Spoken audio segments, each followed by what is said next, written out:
dengan dibantu oleh Mensesnek, termasuk juga Menpan RB yang baru, betul-betul kemudian diharapkan mampu mengorkestrasi dengan baik, mampu memanage ini dengan baik, sehingga kemudian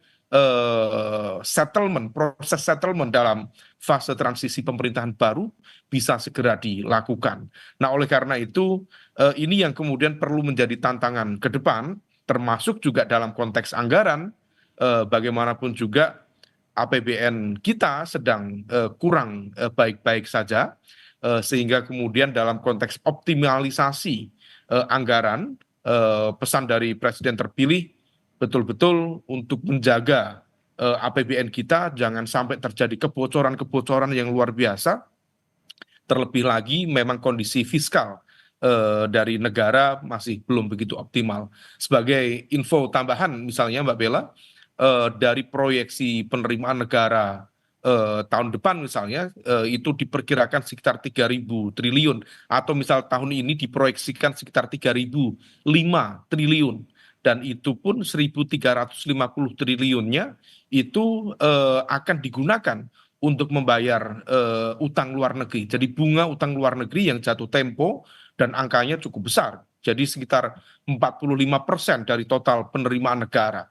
Belum lagi nanti kemudian dibutuhkan untuk transfer ke daerah sekitar 26%, dan sisanya nanti baru kemudian dioptimalkan oleh pemerintahan pusat untuk melakukan percepatan-percepatan pembangunan dalam konteks yang prioritas strategis. Nah, oleh karena itu memang struktur baru diharapkan bisa lebih efektif, tidak kemudian membebani keuangan negara. Dalam konteks ini adalah bagaimana kemudian serapan-serapan itu bisa memberikan impact yang jauh lebih powerful, lebih impactful terhadap kesejahteraan rakyat, terhadap penataan tata kelola pemerintahan, termasuk juga yang endingnya adalah meningkatkan kualitas kesejahteraan masyarakat kita dan juga menumbuhkan pilar-pilar perekonomian negara. Nah, kalau misal kemudian itu bisa dilakukan, maka itu akan menjadi indikasi yang positif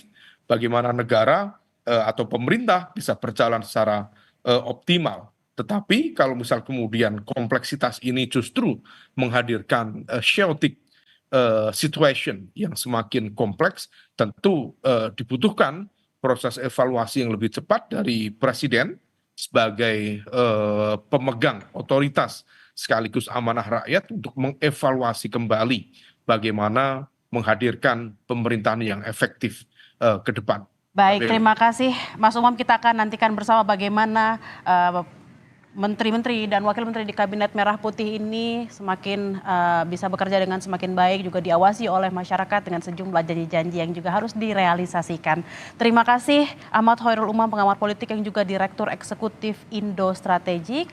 Dan saudara, demikian breaking news Kompas TV terkait